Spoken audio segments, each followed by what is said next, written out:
Good morning friend, myself doctor Shilpi Jaiswal. आज हम लोग एक कंटेम्प्रेरी पॉलिटिकल थिंकर के बारे में डिस्कस करेंगे जिनका नाम है एंटोनियो ग्राम्सी।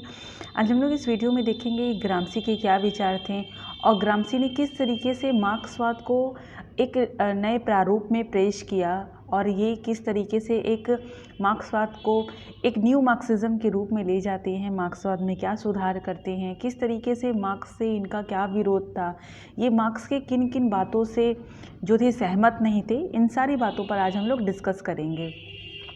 तो सबसे पहले हम ये देखेंगे कि जो एंटोनियो ग्राम्सी जो थे वो एक नव मार्क्सवादी थे। तो पहले हम ये देखते हैं कि नव मार्क्सवाद या जो समकालीन मार्क्सवादी जो सिद्धांत है वो क्या है।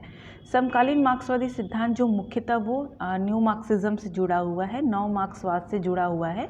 इस चिंतन शैली की जो शुरुआत है वो 20वीं शताब्दी के लगभग एक इटालियन मार्क्सिस्ट जो थिंकर थे एंटोनियो ग्राम्सी और एक और मार्क्सवादी सिद्धांतकार थे, उनका नाम था जॉर्ज ल्यूकाच।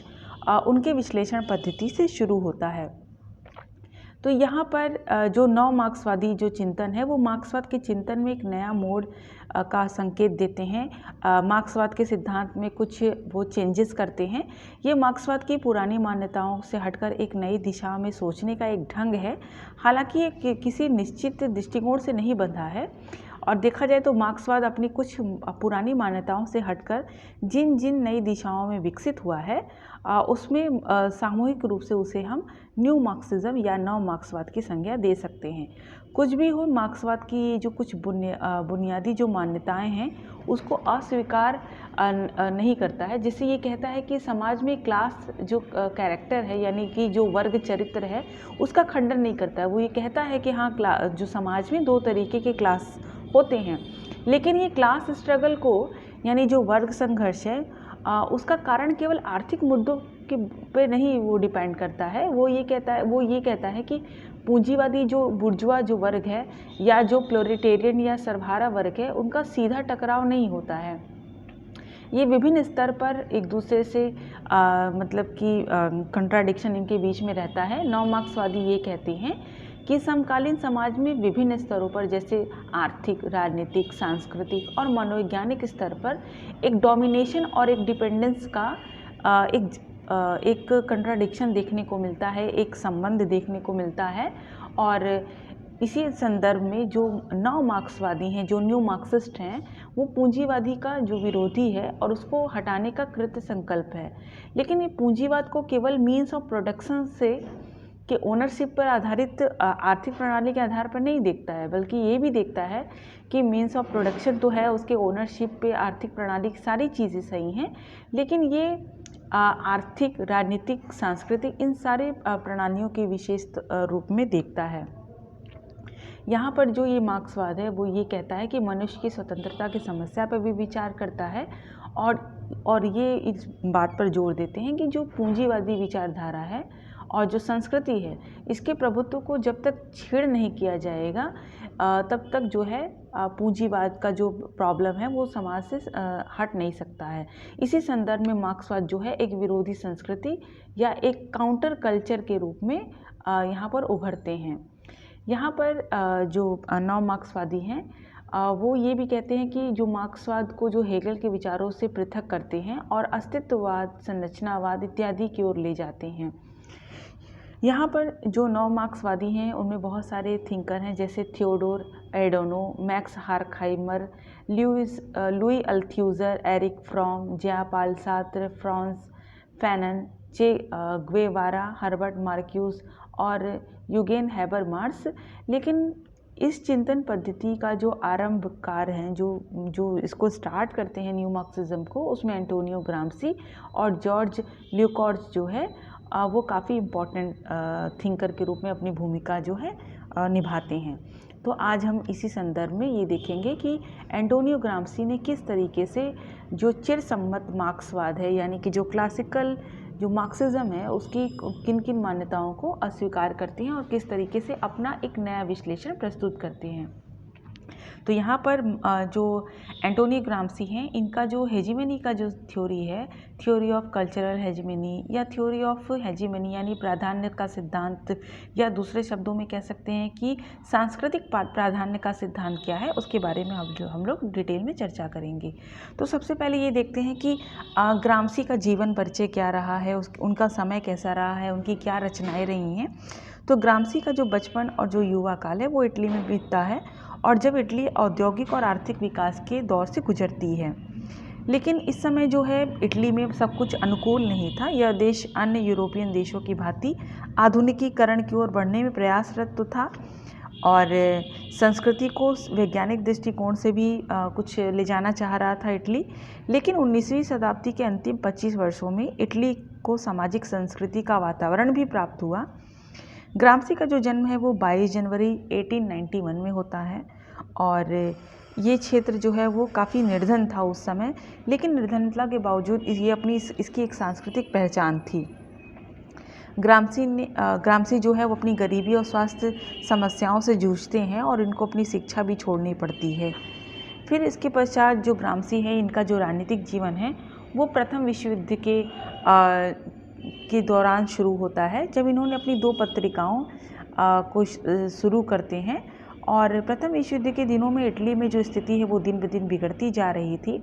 मुसोलिनी द्वारा 1920 के दशक में इटली की सत्ता हथिया लेने के बाद भी वामपंथियों के लिए परिस्थितियां और भी खराब हो गई। 1926 में किसी कानून के अंतर्गत मुसोलिनी ने ग्राम्सी बहुत सारी गिरफ्तारियां शुरू कर दी हैं, और ग्राम्सी को भी बंदी बना लिया गया और इसे जेल में डाला गया। तब इसकी आयु जो थी वो 35 वर्ष थी। वो इटली के संसद का सदस्य था, और 1925 से इटली साम्यवादी दल का महासचिव भी। 1928 में ग्राम्सी पर मुकदमा चलाने वाले जो सरकारी वकील थे, उन्होंने न्यायाधीश के समक्ष एक बयान दिया। उन्होंने कहा कि हमें इस प्रकार के मस्तिष्क को अगले 20 वर्षों तक काम करने से रोकना होगा। यानी आप समझ लीजिए कि ये 100 वर्ष पहले की बात है, और ग्राम्सी का कितना अधिक प्रभाव था कि उनके लिए इस तरीके का जो कोटेशन है, इस तरीका का जो सेंटेंस है वो बोला गया। जेल में रह के भी उनके मस्तिष्क ने काम करना बंद नहीं किया, और जेल में उन्होंने प्राधान्य जो संकल्पना है, जो कॉन्सेप्ट है, उस पर रिसर्च किया, उसका एनालिसिस किया, उसका विश्लेषण किया, और राजनीति व शिक्षा के बीच एक कड़ी बनाने का प्रयास किया। उनकी जो मृत्यु है वो 1937 में हो जाती है। वो तब तक अपनी रचना जो है वो पूरी नहीं कर पाते। उनकी जेल में लिखी हुई जो उनके नोट बुक्स थे, किसी तरीके से वो जेल से बाहर निकालने में सफलता मिली, और ग्राम्सी के इसी जेल में लिखे हुए नोटबुक के कारण ये जो इनका जो बुक्स है उसको प्रिजन नोटबुक यानी कि जेल में लिखे हुए लेख के रूप में माना जाता है, कहा जाता है। तो उनके विचारों को प्रायः जेल में लिखे हुए पत्र तथा जेल नोटबुक से यानी प्रिजन नोटबुक के नाम से जाना जाता है। ग्राम्सी का इतना अधिक प्रभाव था कि यहाँ पर वो एक जो इटालियन विचारक थे, एक समाजवादी राजनीतिज्ञ थे, एक पत्रकार थे, एक कम्युनिस्ट स्कॉलर थे, और इनका प्रभाव इतना अधिक था कि आप समझ सकते हैं कि किस तरीके से इनके विरोधी दल के जो लॉयर थे उन्होंने किस तरीके के इनके लिए कोटेशन, इनके लिए सेंटेंस कहा। यहाँ पर ग्राम्सी जो है वो इटली के साम्यवादी विचारक हैं, जिन्होंने पूंजीवादी राज्यों में साम्यवादी क्रांति पर विशेष बल दिया, और यहाँ पर वो इस चीज़ को इंगित करते हैं कि और यहाँ पर इनका जो मार्क्स से इनका किस तरीके से कंट्राडिक्शन था, उसके बारे में भी हम लोग यहाँ पर एक डिस्कशन करेंगे। तो सबसे पहले हम ये देखते हैं कि इनकी क्या क्या किताबें थी, कौन कौन सी इनके राइटिंग्स थे। तो यहाँ पर आपके स्क्रीन में यहाँ पर कुछ इम्पॉर्टेंट इनके राइटिंग्स हैं, इनकी कुछ रचनाएं हैं। तो यहाँ पर पर्पस ऑफ ग्राम्सी राइटिंग यानी कि जो ग्राम्सी ने अपने जो लेख लिखे, जो अपनी कृतियाँ लिखी, उसका पर्पस क्या था। तो ग्राम्सी जो है वो ये समझना चाहता था कि क्यों कार्ल मार्क्स ने ये एक्सप्लेन करने में असफल रहे कि जब सोशलिस्ट रेवोल्यूशन जब होगा तो वो वहीं पर होगा जहाँ पर कैपिटलिज्म पूरी तरीके से डेवलप है, यानी कि जो समाजवादी क्रांति है वो वहीं पर होगा जहाँ पर पूंजीवाद पूरी तरीके से विकसित हो चुका है। तो लेकिन कार्ल मार्क्स यहाँ पर ये एक्सप्लेन करने में विफल रहे, या पर यहाँ पर उनका जो विचार था वो यहाँ पर असफल होता है कि ब्रिटेन जो कि पूरी तरीके से कैपिटलिज्म से डेवलप था, पूरी तरीके से पूंजीवादी देश था, तो वहाँ किस तरीके से साम्यवादी जो रेवोल्यूशन है, जो समाजवादी जो क्रांति है, वो क्यों नहीं हुआ। वो रशिया में हुआ, और जबकि रशिया में उस समय जो फ्यूडलिज्म था, उस समय पूंजीवाद वो धीरे धीरे बढ़ रहा था और पूंजीवाद जस्ट उभर ही रहा था, तो वहाँ पर हुआ। तो यहाँ पर जो कार्ल मार्क्स हैं, इनकी ये जो थ्योरी है वो यहाँ पर सक्सेसफुल क्यों नहीं रहती है। ब्रिटेन के संदर्भ में कार्ल मार्क्स का जो कॉन्सेप्ट है वो फेल क्यों हो जाता है। इसी के संदर्भ में जो ग्राम्सी ने अपनी सारी बुक्स में लिखा, और इसी के संदर्भ में उन्होंने अपना हेजेमनी का सिद्धांत दिया कि कैसे कार्ल मार्क्स जो है यहाँ पर फेल हो जाते हैं।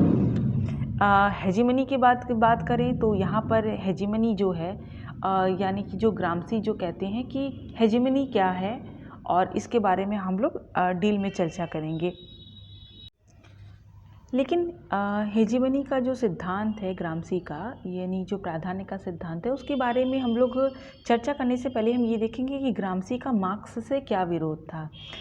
ये भी एक साम्यवादी विचारक थे, मार्क्स से प्रभावित भी था काफ़ी, लेकिन कुछ मामलों में ये मार्क्स से सहमत भी नहीं था। इसने ये देखा कि मार्क्स ने जिस क्रांति की संकल्पना की थी वो क्रांति तो वेस्टर्न वर्ल्ड में कहीं हुआ ही नहीं।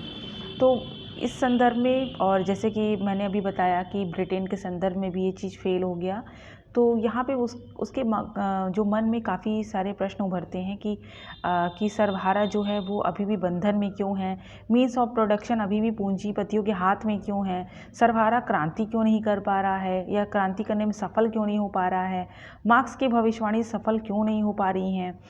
और उसने और भी विश्लेषण किए, जैसे उसने ये देखा कि कोई भी राजनीतिक व्यवस्था हो, चाहे वो कम्युनिज़्म हो, चाहे वो डेमोक्रेसी हो, कहीं पे भी हो, तो वो ये चीज़ ये देखता है कि अल्पसंख्यक ही जो हैं, यानी कि जो कुछ जो लोग हैं, जो समूह के कुछ लोग हैं, यानी फ्यू लोग, वही लोग राजनीतिक व्यवस्था में अपना एक डोमिनेटिंग जो स्थिति है वो बनाए रखे हुए हैं। यहाँ तो डेमोक्रेसी में भी, डेमोक्रेसी का मतलब तो यही होता है कि जनता का शासन, यानी बहुत सारे लोगों का शासन। लेकिन डेमोक्रेसी के संदर्भ में भी ग्राम्सी ये देख रहा है कि डेमोक्रेसी में भी बहुत सारे ऐसे लोग हैं जो बहुत कम संख्या में हैं, और कम संख्या में यानी अल्पसंख्यक के रूप में हैं, और यहाँ पर वही जो है अपना डिक्टेटरशिप चला रहे हैं, या हम ये कह सकते हैं कि प्रजातंत्र में भी कुछ ही लोग हैं जो राजनीतिक व्यवस्था में आते हैं और बाकी सब लोग उसको समर्थन करते हैं। तो यहाँ पर डेमोक्रेसी में भी कुछ ही लोग क्यों हैं, या कम्युनिस्ट जो कंट्री है वहाँ पे भी कुछ ही लोग क्यों हैं। तो वहाँ पर अगर कुछ लोग होंगे, सभी अगर सम्मिलित रूप से राजनीतिक व्यवस्था में प्रतिभाग नहीं करेंगे तो फिर वो तो डिक्टेटरशिप हो जाएगा। तो फिर इस संदर्भ में ग्राम्सी ने काफ़ी अध्ययन किया, और उसके बाद ये पाया कि कहीं तो मार्क्स का जो सिद्धांत है वो कहीं फेल हो गया है, या जो मार्क्स का जो सिद्धांत है, मार्क्स की जो भविष्यवाणियाँ हैं वो क्यों नहीं सफल हुई। मार्क्स ने जो बात कही कि जब एक अल्पसंख्यक वर्ग जो, यानी जो कुछ फ्यू लोग हैं, वो मेजॉरिटी पर अगर डोमिनेटिंग अपना स्टेटस रखेंगे, तो जाहिर सी बात है वहाँ पर क्रांति होनी ही होनी है। तो क्यों नहीं हो पा रही है। ये कम्युनिस्ट कंट्री में भी हो रहा है कि बहुत कम लोग जो हैं कि वो अपना वर्चस्व स्थापित किए हैं। ये प्रजातंत्र में भी हो रहा है कि बहुत कम लोग हैं, बहुत फ्यू लोग हैं जो कि अपना स्टेटस जो है वो कायम रखे हुए हैं, और अपना वर्चस्व, अपना डोमिनेटिंग जो स्टेटस है वो कायम रखे हुए हैं। तो वहाँ पर भी लोग क्यों हैं कि इस चीज़ को एक्सेप्ट कर रहे हैं, और वहाँ क्रांति क्यों नहीं हो रही है कि सभी को मतलब जो पार्टिसिपेशन मिले। यहाँ तो कम्युनिस्ट कंट्री में भी यही हाल है और डेमोक्रेसी में भी यही हाल है।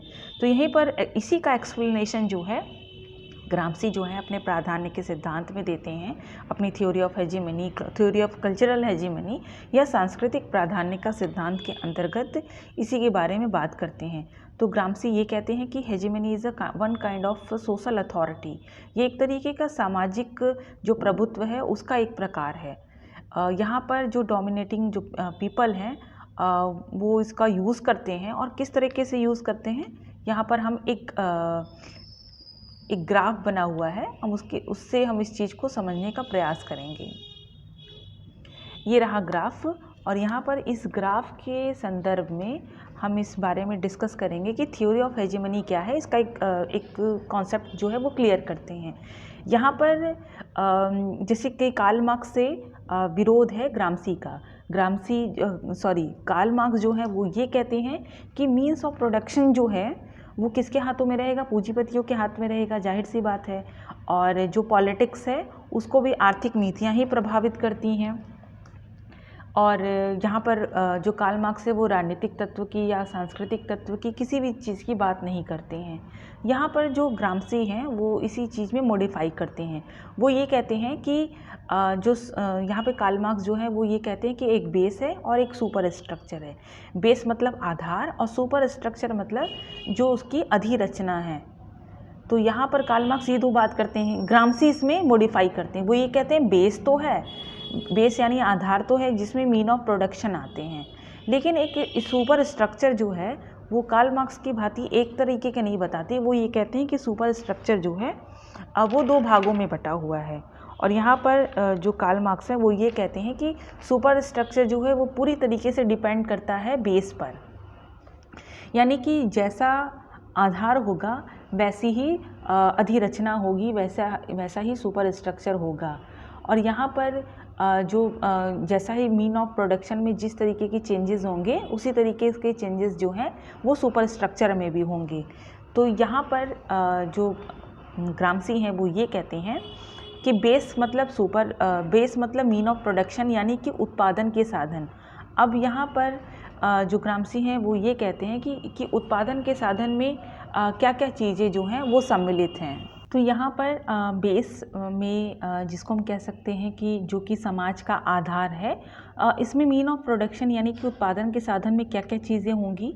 और ये जो आधार है, ये जो बेस है वो पूंजीवादी उत्पादन प्रणाली है, यानी कि कैपिटलिस्ट मोड ऑफ प्रोडक्शन है। तो इसमें क्या क्या चीज़ें सम्मिलित होंगी, जैसे टूल्स हो गया, मशीन हो गया, फैक्ट्री है, लैंड यानी कि भूमि हुआ, रॉ मटेरियल कच्चा जो माल है वो सारी चीज़ें, और यहाँ पर प्राइवेट प्रॉपर्टी, कैपिटल एक्सेट्रा, ये सारी चीज़ें पाई जाती हैं। तो यहाँ पर मार्क्स ये कहते हैं कि आधार संरचना को बनाता संवारता है, यानी कि जिस तरीके का आधार होगा, जैसे एक बिल्डिंग होती है उसकी नींव या आधार जैसी होती है, उस पर जो बनी हुई बिल्डिंग है उसी पे डिपेंड करती है। यानी जैसा आपका फाउंडेशन होगा आपकी बिल्डिंग उसी पे पूरी तरीके से डिपेंड करती है। तो ये जो क्लासिकल जो मार्क्सिज्म है, यानी जो मार्क्सवाद के जो चिरसम्मत मार्क्सवाद है, वो ये कहता है कि समाज में प्रचलित जो उत्पादन प्रणाली है, जो मोड ऑफ प्रोडक्शन है, वो एक आधार की तरह है, एक नींव की तरह है, जिस पर कानूनी और राजनीतिक ढांचा, धर्म इत्यादि जो है उसकी अधिरचना की तरह होते हैं। और जैसा जैसा उत्पादन प्रणाली या आधार में या बेस में जो चेंजेस होते हैं, उसी के आधार से जो अधिरचना है, जो सुपर स्ट्रक्चर है, उसमें भी चेंज हो जाते हैं। यहाँ पर जो ग्राम्सी है वो ये कहता है कि संरचना आधार पर अपनी छाप छोड़ता है। यानी मार्क्स ये कहते हैं कि आधार संरचना को बनाता है, तो ग्राम्सी कहते हैं कि जो संरचना है, जो सुपर स्ट्रक्चर है, वो बेस में अपनी छाप छोड़ता है, अपना एक इन्फ्लुएंस छोड़ता है। तो यहाँ पर हम लोग इस ग्राफ को यहाँ पे समझने का प्रयास करते हैं कि बेस का मतलब ये हो गया कि मीन ऑफ प्रोडक्शन जो है, जितनी भी उत्पादन के साधन है, उत्पादन की प्रणालियाँ हैं, वो सारी चीज़ें। और यहाँ पर सुपर स्ट्रक्चर यानी कि जो आपका ये जो अधिरचना है उसके बारे में उसको दो भागों में विभक्त करते हैं ग्राम्सी, यानी इसको 2 पार्ट्स में डिवाइड करते हैं ग्राम्सी। वो ये कहते हैं कि जो सुपर स्ट्रक्चर है, जो अधिरचना है, हम उसको 2 भागों में बांट सकते हैं। पहला है पॉलिटिकल सोसाइटी यानी कि राजनीतिक समाज, और दूसरा है सिविल सोसाइटी यानी कि नागरिक समाज।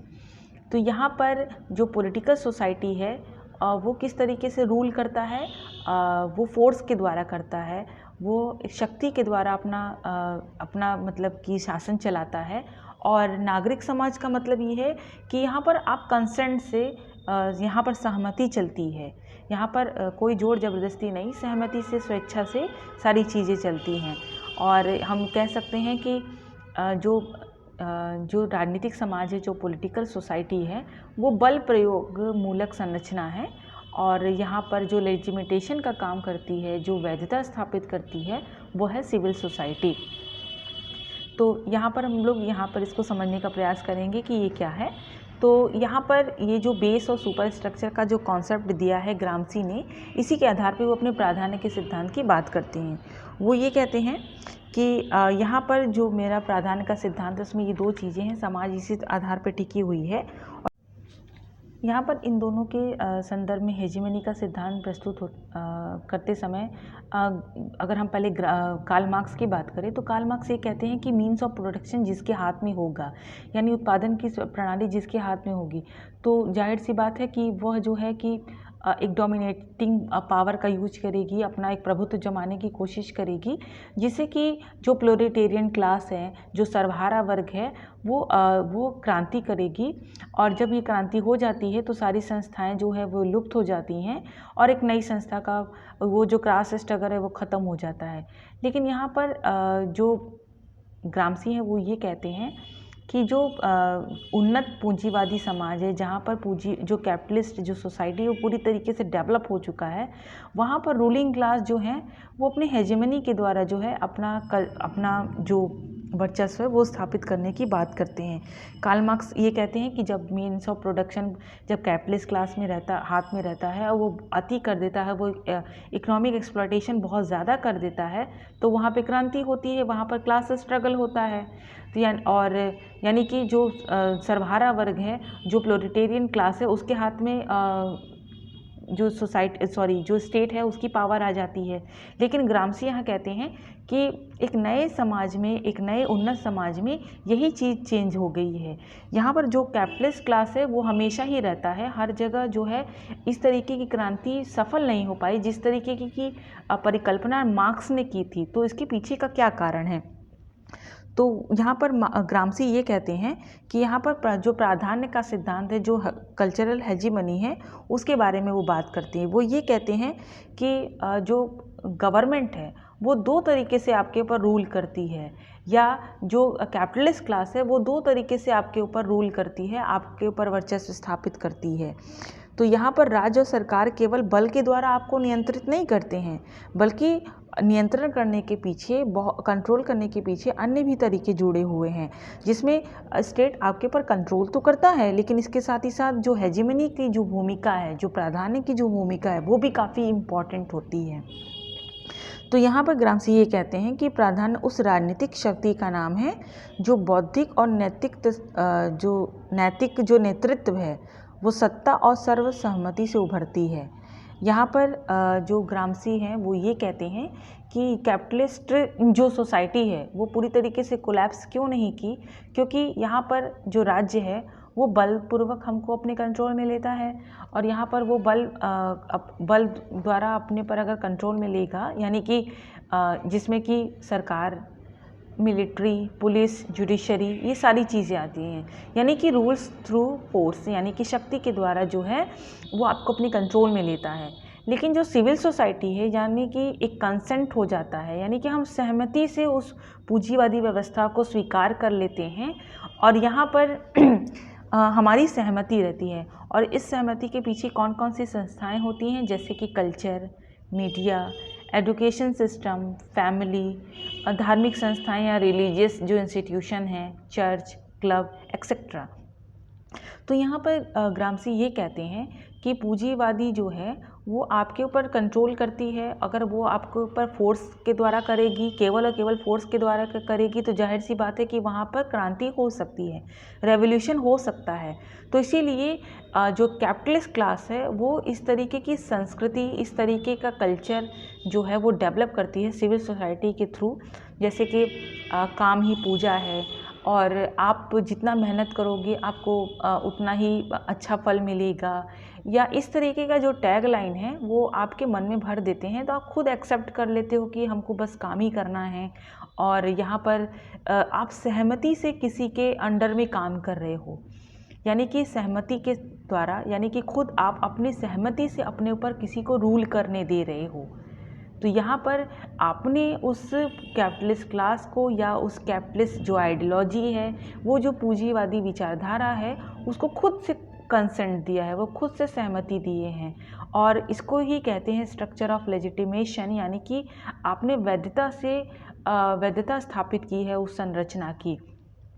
तो इसी चीज़ को बताते हुए ग्रामसी ये कहते हैं कि यहाँ पर एक शासकीय वर्ग जो है, जो रूलिंग क्लास है, वो नागरिक समाज में अपनी प्राधान्य सांस्कृतिक और राजनीतिक सर्वसहमति से, जैसे कि स्कूल हो गया, कॉलेज हो गया, मीन ऑफ कम्युनिकेशन यानी संचार के साधन, इन सारी द्वारा बनाता है। ग्रामसी ये कहते हैं कि यदि किसी वर्ग ने वर्तमान परिस्थिति में अगर अपना प्रभुत्व स्थापित कर लिया है तो उसे हम किसी प्रकार से मतलब कि एक समझौते बनाने होंगे।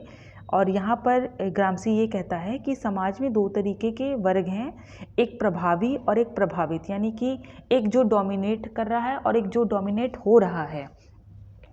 तो यहाँ पर जो प्रभावी वर्ग है यानी कि जो रूलिंग क्लास है वो कुछ को तो अपने बल के द्वारा अपने कंट्रोल में लेता है, यानी कि रूल थ्रू फोर्स, लेकिन कुछ अन्य तरीक़ों से भी वो आपकी सहमति भी प्राप्त कर लेता है। और यहाँ पर जो हेजिमनी है यानी जो प्राधान्य का सिद्धांत है वो सहमति और बल यानी कि पॉलिटिकल सोसाइटी और सिविल सोसाइटी दोनों का प्रयोग करता है।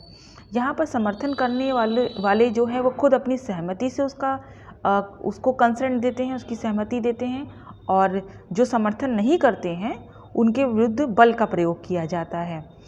तो यहाँ प्रभावी वर्ग जो है यानी कि जो रूलिंग क्लास है वो शक्ति प्राप्त करने के लिए नेतृत्व, और शक्ति प्राप्त करने के बाद जो है यानी कि अगर कोई भी गवर्नमेंट है अगर वो आना चाहती है, जैसे चुनाव होता है तो वो पहले क्या करेगी, आपका कंसेंट लेना चाहेगी, आपकी सहमति लेना चाहेगी। तो यानी कि वो आपके ऊपर एक वैचारिक प्रभुत्व स्थापित करती है, तभी तो आप उसको कंसेंट देते हैं। और जब वो राज्य की शक्ति प्राप्त कर लेती है, जब वो शक्ति प्राप्त कर लेती है तो अपना राज्य की शक्ति या जो फोर्स पावर है वो यूज़ करती है। तो यहाँ पर जो प्राधान्य जो है वो बल से अधिक प्रभुत्व प्राप्त करने और उसको बनाए रखने में सहायक होती है। ग्रामसी ये कहते हैं कि ये जो प्राधान्य का सिद्धांत है, जो कल्चरल हेजिमनी है, वो प्रभावी वर्ग द्वारा प्रभावित किए जाने वाले वर्ग पर प्रभुत्व है। और यहाँ पर जो ग्रामसी है वो ये सारी बातें कहते हैं। और इसके साथ ही साथ ग्रामसी एक और चीज़ कहते हैं कि यहाँ पर कि ये जो प्राधान्य है, ये जो वर्चस्व है, ये जो हेजिमनी है, इसमें जो इंटेलेक्चुअल लोग हैं उनकी क्या भूमिका है, यानी जो बुद्धिजीवी हैं उनकी क्या भूमिका है।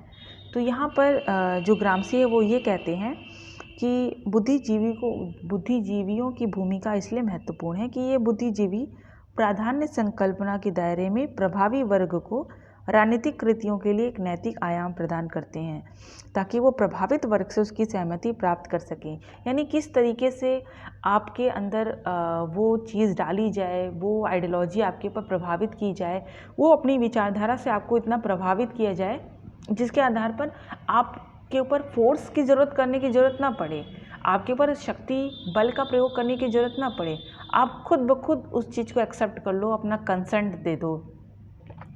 तो यहाँ पर जो बुद्धिजीवियों के बारे में ग्रामसी आगे बताते हुए ये कहते हैं कि ये जो प्राधान्य सिद्धांत है, ये जो पूंजीवादी समाज जो है वो अभी तक टिका हुआ है, इसका जो कैपिटलिस्ट क्लास है वो अभी तक बना हुआ है। और मार्क्स की जो थ्योरी है वो फेल इसलिए भी हो जाती है कि इसका कारण है प्राधान्य, इसका कारण है हेजिमनी, जो हमारी सोसाइटी में बिल्कुल ऐसा रच बस गया है जिसको कि हम कैजुअली जो है एज अ कल्चर उसको एक्सेप्ट कर लिए हैं, और यहाँ पर हम उसका विरोध भी नहीं कर पाते हैं। जैसे एक एग्ज़ाम्पल दे, जैसे कि बाढ़ या आग लग जाना या तूफ़ान आ जाना, तो ये एक तरीके का क्या है कि हमने मान लिया है कि ये तो बाय नेचर होता है, प्रकृति के द्वारा होता है, और आप उसके खिलाफ जो है क्रांति नहीं कर सकते हैं, उसके खिलाफ गुस्सा नहीं कर सकते, रोष नहीं प्रकट कर सकते आप, क्योंकि आपने उसको मान लिया है कि ये तो होगा ही, ये तो अक्सर होता ही है, और यहाँ पर हमको बस सतर्क रहने की ज़रूरत है इससे बचने के लिए। आप उसके खिलाफ रेवोल्यूशन नहीं कर सकते हैं। सेम यही चीज़ जो है ग्रामसी कहते हैं कि यही चीज़ कैपिटलिस्ट क्लास जो है अपनी जो आइडियोलॉजी है, अपनी जो मूल्य हैं, अपनी जो संस्कृति है, उसको समाज में इस तरीके से डाल चुका है कि समाज के लोगों ने उसको कंसेंट दे दिया कि ये तो होना ही है, इसके खिलाफ तो हम कुछ भी नहीं कर सकते हैं। यानी कि हम उसके खिलाफ रोज़ भी क्या करें, क्योंकि ये तो हमारे डेली रूटीन के रूप में है। तो यहाँ पर ग्रामसी ये कहते हैं कि जो ये शासक वर्ग है वह जो है कि इस तरीके की जो अपने नियमों को वैधता प्रदान करवाता है और इस तरीके से करता है, अपने नियमों को इस तरीके से लेजिटिमेसी देता है कि इसमें निहित अन्याय भी जो है वो न्याय की तरह प्रतीत हो। इसलिए इसको वैधता स्थापक संरचनाएं या स्ट्रक्चर ऑफ लेजिटिमेशन कहते हैं। ये जो संरचनाएं हैं, ये जो स्ट्रक्चर है, ये बुजुर्गवा समाज या जो कैपिटलिस्ट क्लास है उसको इस तरीके से कार्य करने में सहायता देती है कि कोई भी उसकी सत्ता को चुनौती न दे। तो ये जो बुजुर्गवा समाज है, ये जो कैपिटलिस्ट क्लास है, तो ये अपनी स्थिरता को बनाए रखने के लिए नागरिक समाज में इसी चीज़ पर डिपेंड रहते हैं। और जब कभी भी नागरिक समाज में असहमति का जो होता है या नियंत्रण दमन करने में विफल हो जाता है, तब राज्य जो है वो कंट्रोल करने के लिए फोर्स का यूज़ करता है। तो यहाँ पर इन सारे विश्लेषण से ये निष्कर्ष निकलता है कि साम्यवादी आंदोलन की जो मूल रणनीति है, यानी कि जो उनकी मेन जो आइडियोलॉजी होना चाहिए, जो उनकी पॉलिसी होना चाहिए, वो ये है कि कैपिटलिस्ट क्लास को छिन्न भिन्न करने से सीमित नहीं रहना है। यानी कि जो पूंजीवादी जो समाज है उसको छिन्न भिन्न नहीं करना है, बल्कि हमको पूंजीवादी समाज को तो हटाना ही है, लेकिन पूंजीवादी समाज के जो मूल्य हैं, जो मान्यताएं हैं, जो उनकी आइडियोलॉजी है, हम जब तक उसको नहीं ख़त्म करेंगे तब तक जो कैपिटलिस्ट क्लास जो है वो कभी ख़त्म नहीं हो पाएगा। तो यहाँ पर बुजुर्गा वर्ग के जो प्राधान्य हैं उसको भी अंत करने में उतनी ही तत्परता दिखानी चाहिए जितना कि हम कैपिटलिस्ट क्लास को जड़ से हटाने में हम करते हैं। तो यहाँ पर ग्राम्सी जो है वो ये चीज़ कहते हैं कि पूंजीवाद की राख से समाजवाद खड़ा तो होगा, लेकिन ये एक तरीके का सही नहीं होगा। हमको ये कोशिश करना है कि हम इकोनॉमिक जो स्टेटस है, आर्थिक स्थिति में जिस तरीके से पूंजीवादियों का जो वर्चस्व है उसको तो हम हटाएं ही हटाएं, लेकिन इसके साथ ही साथ हमें उनकी जो संस्कृति है, उनका जो लिटरेचर साहित्य है, उनकी नैतिक और दार्शनिक जो वाद विवाद है, उनकी जो विचारात्मक जो कॉन्सेप्ट है, वो सबको हटाना होगा। और यहाँ पर हमको केवल कैपिटलिस्ट क्लास के खिलाफ एक क्रांति ही नहीं करनी है, बल्कि उनके खिलाफ विचारात्मक लड़ाई भी करनी है। विचारात्मक जो रेवोल्यूशन है वो भी करना होगा।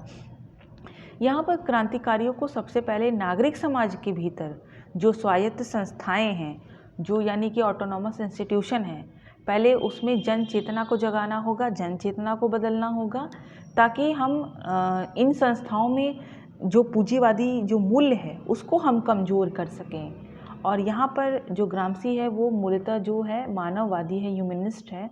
वो किसी भी तरीके के टायरनी या जो निरंतर तंत्र है उसके खिलाफ है। वो क्रांति के द्वारा बल प्रयोग मूलक राज्य स्थापित नहीं करना चाहता है। वो ये नहीं चाहता है कि क्रांति हो, उसमें बहुत सारा शक्ति का प्रयोग हो, तब जाकर एक राज्य की स्थापना हो। वो ये चाहता है कि जितनी भी समस्त संस्थाएं हैं राज्य की, उन सब का एक लोकतंत्रीकरण हो। वास्तव में वो ऐसे समाज की स्थापना करना चाहता था जो राज्य की जगह एक विनियमित समाज यानी रेगुलेटेड सोसाइटी हो, जिसमें सारे जो निर्णय हैं, सारे डिसीज़न जो हैं, यानी एक ऐसा स्टेट, एक ऐसा राज्य, एक ऐसी संस्था बने जिसमें कि सभी लोग अपनी सहमति से जो है किसी निर्णय को करें। यहाँ पर राज्य जो है वो बल प्रयोग न करके कंसेंट से, सर्वसहमति से अपने कार्य को प्रतिपादित करें।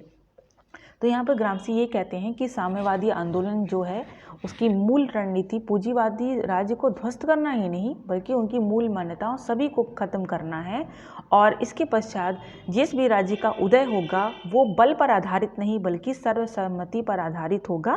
तभी जाकर जो है वो कंट्री डेवलप होगी। वहाँ पर किसी का भी, यानी कि जो फ्यू सोसाइटी की बात मैंने जो शुरू में वीडियो में की थी कि समाज में फ्यू लोगों का यानी कुछ लोगों का शासन नहीं होगा, बल्कि सबकी सहमति होगी।